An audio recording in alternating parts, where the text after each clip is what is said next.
Chapter 20, Touching the Other Side. The beauty that came through Danielle after the pain left her body was obvious to everyone. I can't explain the clarity that developed in Danielle. It truly was the most amazing miracle to have my wife return to me. Months of pain had clouded her mind, but now she was free.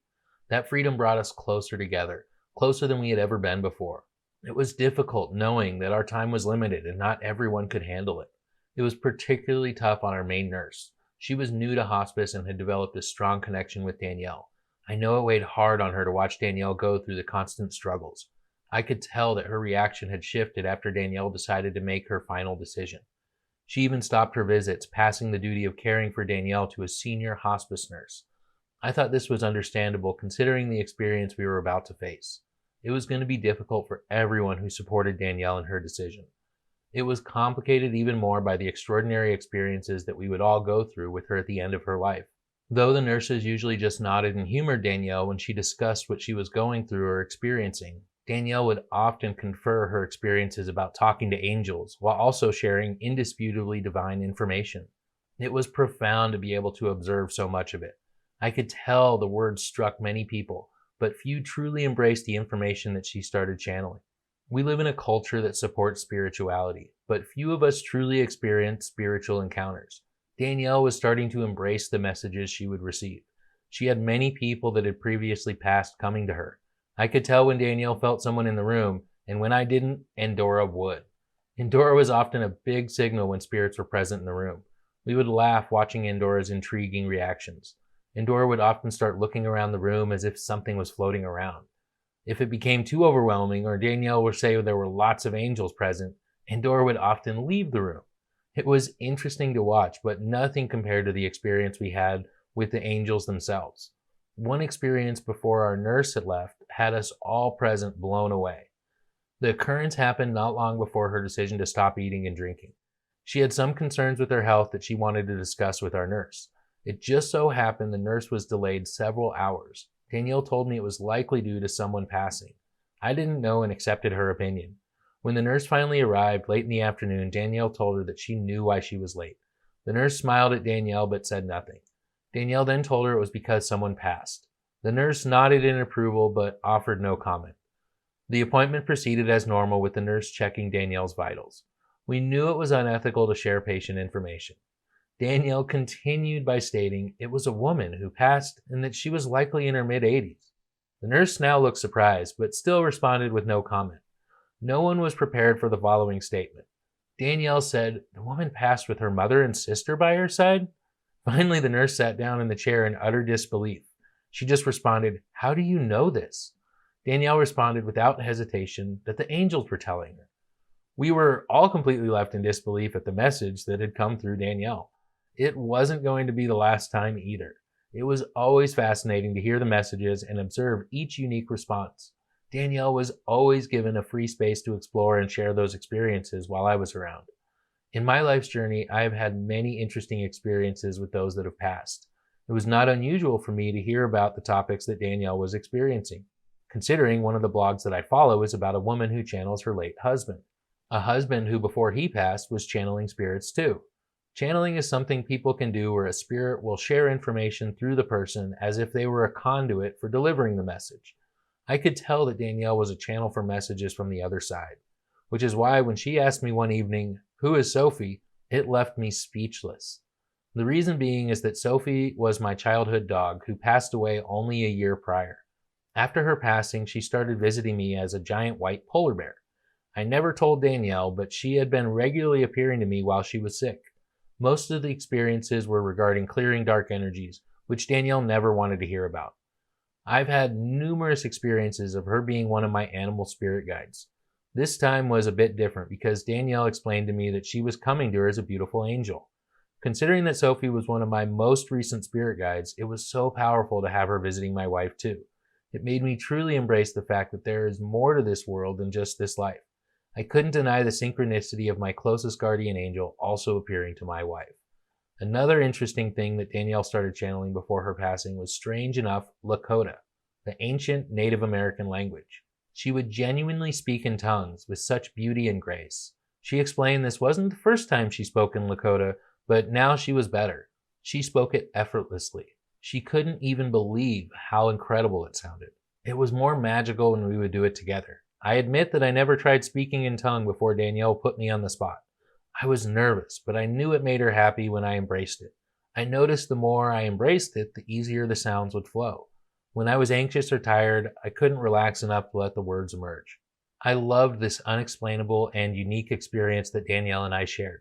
However, she would also share her Lakota with many of the visitors. She was changing lives without even trying. Some of the information was genuinely prophetic. Danielle spent much of her last few weeks sharing the information she was receiving. She did a lot of writing, including making sure to pass messages on to her friends and students. She wrote many letters to her students and the important people in her life, and it was amazing the power she had regained in herself. Still, the most interesting visits were when Danielle would call people out on their dreams or nightmares. She was so good that she had the uninitiated doing tarot cards to understand their dreams. While common practice for many in Sedona, it wasn't something these professional women were accustomed to doing. Danielle would give answers and knowledge that had everyone believing. Regardless of the belief in tarot or having prior dogmas, Danielle was showing a side that few people had experienced. It still didn't compare to the experiences we shared alone.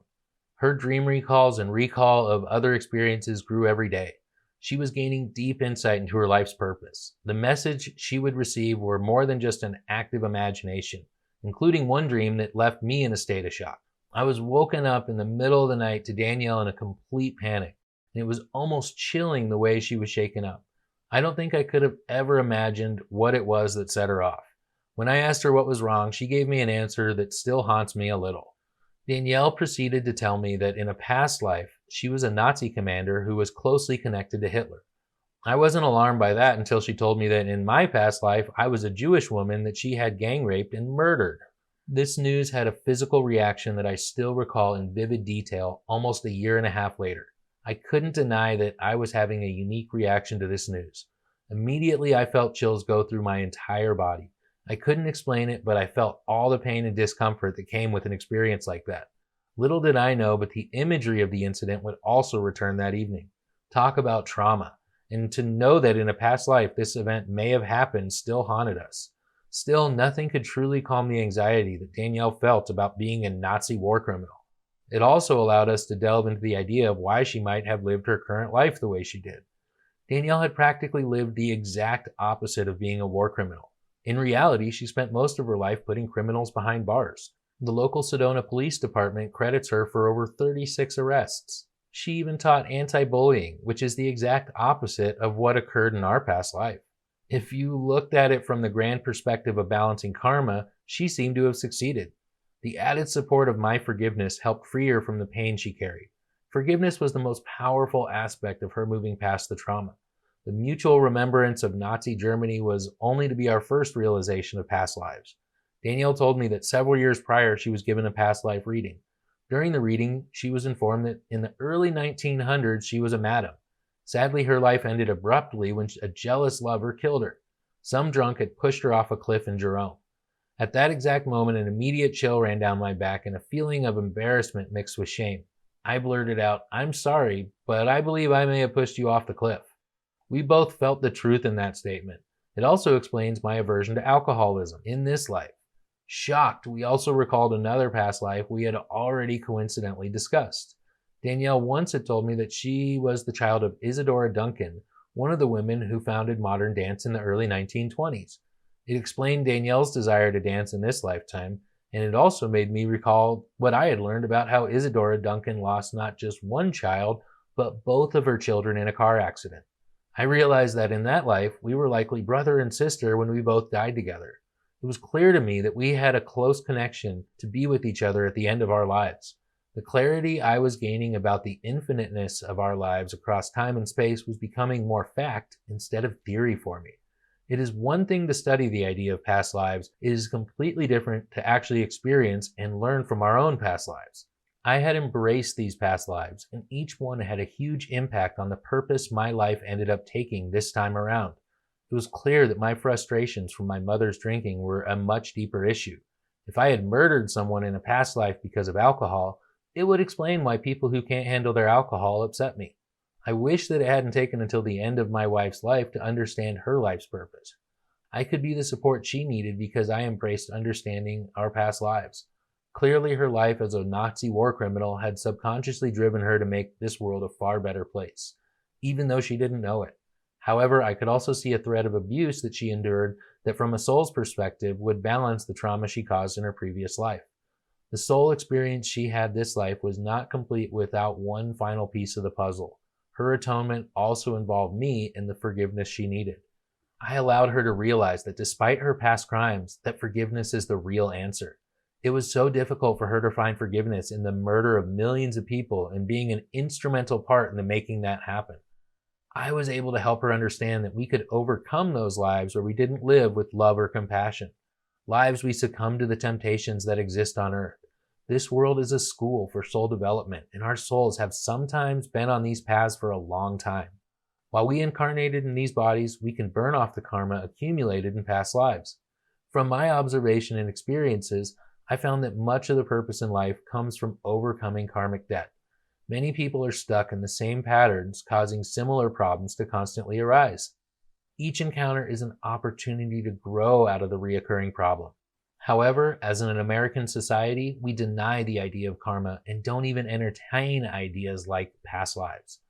My studies of people touching the other side revealed many miraculous stories, my favorite being past lives that have led to real murder arrests.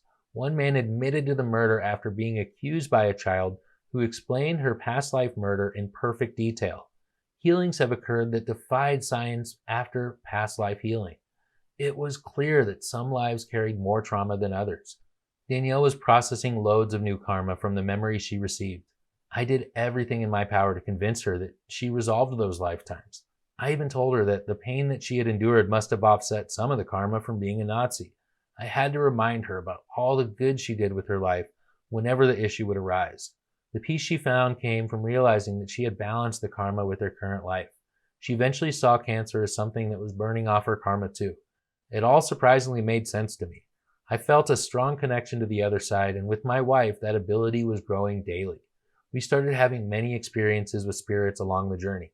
Danielle always embraced the good energies, while I felt the Organite kept away the less desirable spirits. It was magical. However, one night, Danielle and I would face another level of evil. The most powerful paranormal event to occur between Danielle and me happened late into one evening. I would guess that it was about 10 or 11 p.m. when Danielle and I both heard a loud pop. It wasn't until the second one that Danielle said, "Do you hear those gunshots?" I immediately ran into the back room only to hear 2 more gunshots. Danielle told me to lock all the doors and turn off the lights. I proceeded to keep a close watch on the yard surrounding the house, watching for any possible movement. Both Danielle and I were in a state of panic and couldn't imagine what had transpired. After making a personal call to the local police sergeant on Danielle's phone to report the incident, we finally settled in for the evening. I went to an interesting space while sitting in that chair at the foot of the bed. I still can't explain it, but what came to me still haunts me to this day. I witnessed darkness that I could never have imagined. My experience was something I still wish I could forget completely. In my mind's eye, I witnessed something horrific. It felt like I was looking through another man's eyes, except that man went around his house shooting both of his sleeping children before turning the gun on his wife and then killing himself.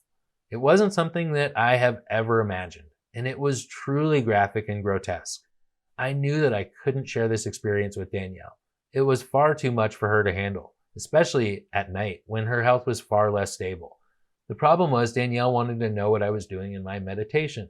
I told her that I couldn't share it with her, but that I cleared the bad vibes from whatever it was. Then the unthinkable happened.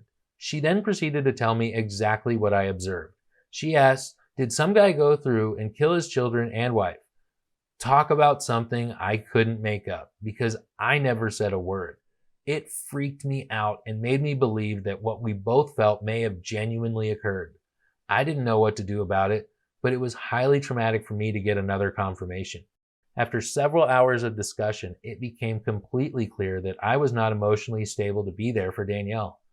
The image of the murder had made me unsettled, and it truly felt like I was there watching it. By 4 o'clock in the morning, I had reached a true breaking point, and I finally recognized it.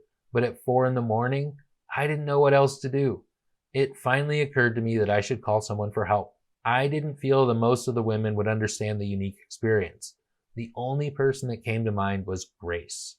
Thankfully, Grace had been such a supportive individual, sending texts every couple of days offering her help. This constant support helped me feel comfortable to call her at 4 a.m. to help me out.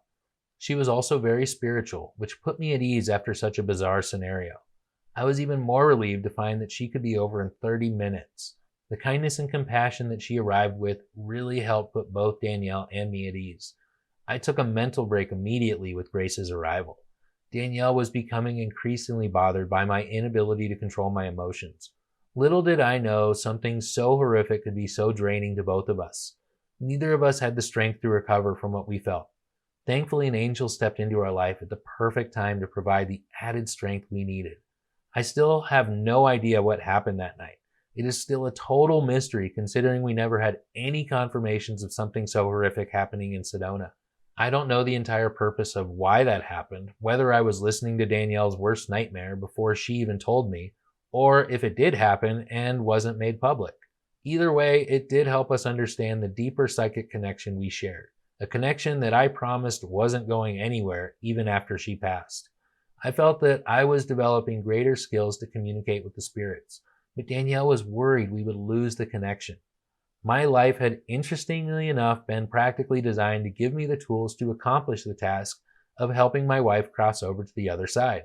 I was not truly prepared, but no one ever is. It is impossible to prepare for the unknown, but if we keep moving forward, I found the universe will provide the answers. These answers can come in countless ways to create infinite possibilities. We are living in a time of infinite possibilities, and I still had one wish. I wasn't willing to give up on Danielle because I still expected her to get better. Then something happened that would create a turning point for me. For so long, I held an attitude that we would beat this disease. It was not easy to let go of that notion. I constantly prayed for a miracle. I did energy clearing to help Danielle, but it never seemed to solve the problems. It was during an energy clearing that something miraculous happened. It felt like a normal energy clearing, but after I was finished, something different happened. Several angels appeared to me and asked how I found the spirits that I cleared. I told them that I found their names in a comic book, and that took me to them. I felt the angels laugh on the inside. I told them that many spirits hide their names in comics books to feed off the fear associated with that name. They seemed satisfied with my response. Since I felt like I had performed such a miraculous deed, I thought that I should ask for a favor from the angels. I knew that I needed a miracle, and I asked if there was anything that we could do to make my wife better. Then the completely unexpected occurred. I don't even know how to explain it, but I felt my wife's energy step forward in that place. She appeared to me as a beautiful angel in her most elegant form, a presence that I had felt many times before, but never before had this energy communicated to me in the spirit realm. Danielle's presence was right there before me, and she just reassured me. This is what has to happen. I almost immediately returned to my body after she gave me the news. I awoke from the experience in a state of shock. Lying there in bed, it took a little time to wrap my head around what had occurred. I had promised not to share my energy clearing work with Danielle, and I kept my word. Despite wanting to discuss it with her, I felt it would cause more problems. It was hard to accept that my wife was not going to beat the disease. It was devastating, yet in a way reassuring too. In a way, she had to make me accept the new reality. My wife was going to die.